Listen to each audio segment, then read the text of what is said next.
Welcome to the second part of our video tutorial for classwork and people in Google Classroom.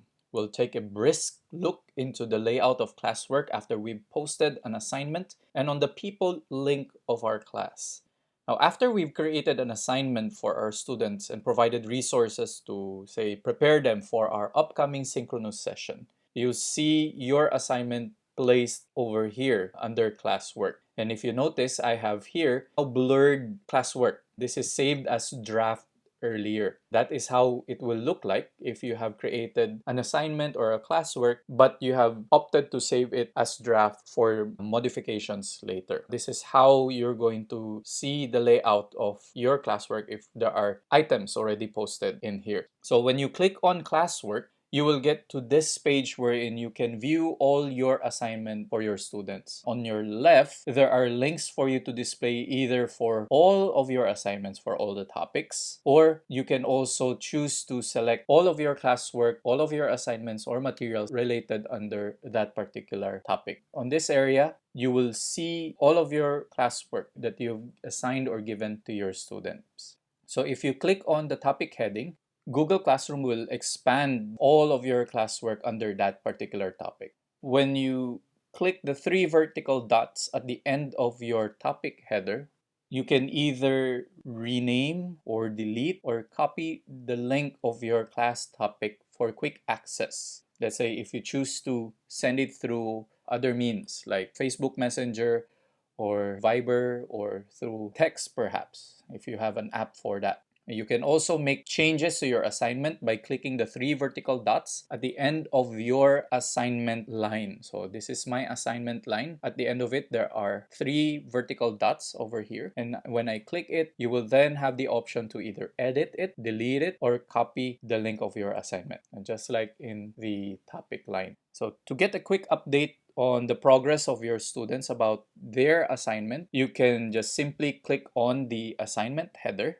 And you can also do this actually at the stream, by the way. If you go back to your stream, you can see here that the assignment notice was posted.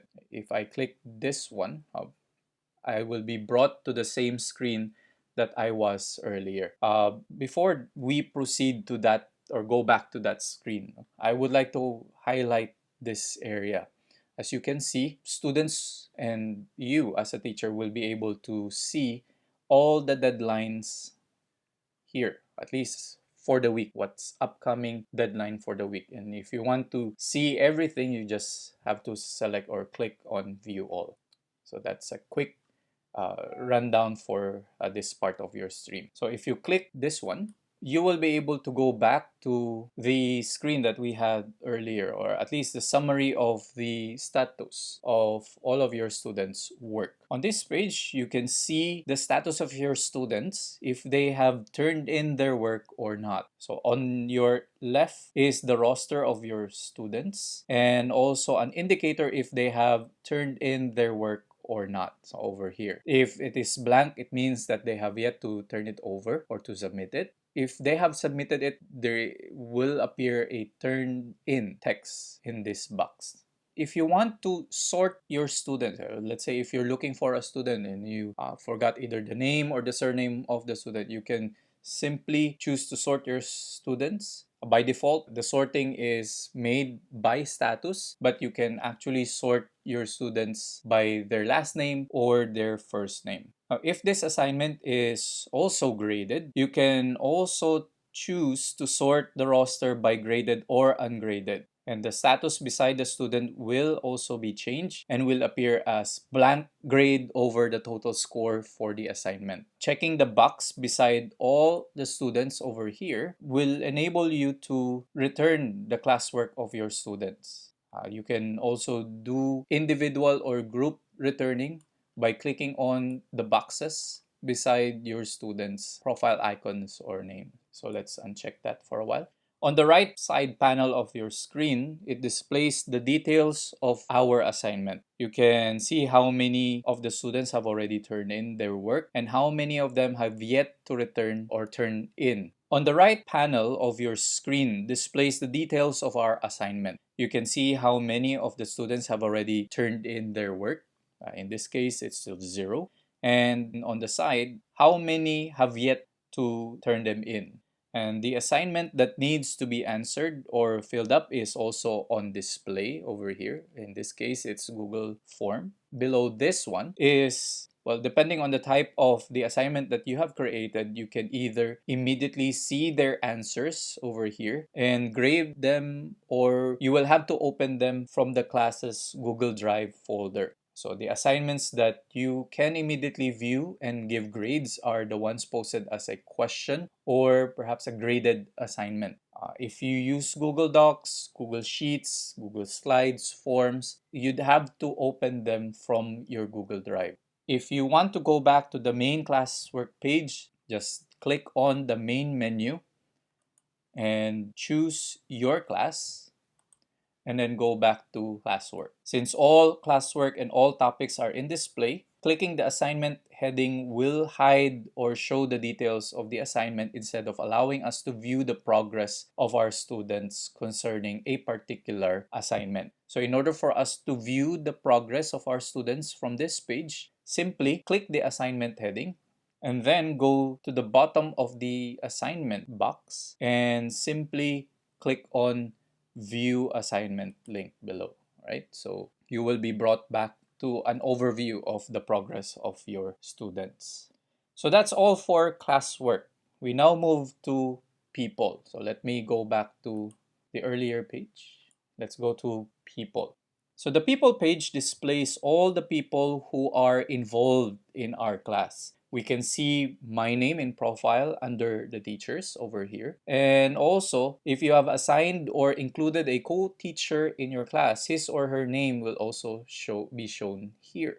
Your student roster is displayed below. And if there are parents or guardians who have chosen to join in our class, their names will somehow appear or be displayed beside their child's name over here. You can then either send an email to all guardians, this will be enabled, or you can select a specific group of guardians or an individual guardian if the student has a problem or a little difficulty. You can simply click on the name of the student and then this one will be enabled. You can click that and then you will be able to email that guardian. You can also email your student by simply clicking the box beside your student's name and choose this one, email, remove, or mute. You can either select everyone and send an email. Let's say if you want to send a common email for everyone, or someone who is not supposed to be in your class, you need to remove them. You can do so here by clicking the box beside that student's profile and click on actions and then choose remove. Now, another thing that we can do over here is mute students or participants. Now, what does it do? Muting students will do three things. First, students can still submit their work, but other students won't be able to see it or see their submissions. This probably is a good way to temporarily hide submissions and work of the students, especially in research and also in quizzes. Perhaps we can prevent them from copying their classmates' answers. Second is that they can't post replies or comments on their classmates' work. So let's say there is this assignment in our classwork, they can actually make comments or write or type in comments. But if they are muted, that privilege is disabled. And then finally, the third one is that if this option is done or enabled in mute, is that the students can't comment or post on the stream. So those are the limitations that they will have if you chose to mute the students. And the last thing that you can do under the people page is that you can sort your students roster by clicking this button over here and choosing either to sort them by their last name or by their first name. Okay. Aside from this, you can actually add students. If we are tasked to manually add our students to our classroom, we can do so by pressing that button and typing their email address in this box. You can also add teachers by clicking this icon and typing in their email address over here. So that's everything you need to know about classwork and people. Click the next video on our YouTube channel or Resource Hub to learn more about grades page and also assigning a rubric for your classwork. So once again, thank you for watching. God bless everyone.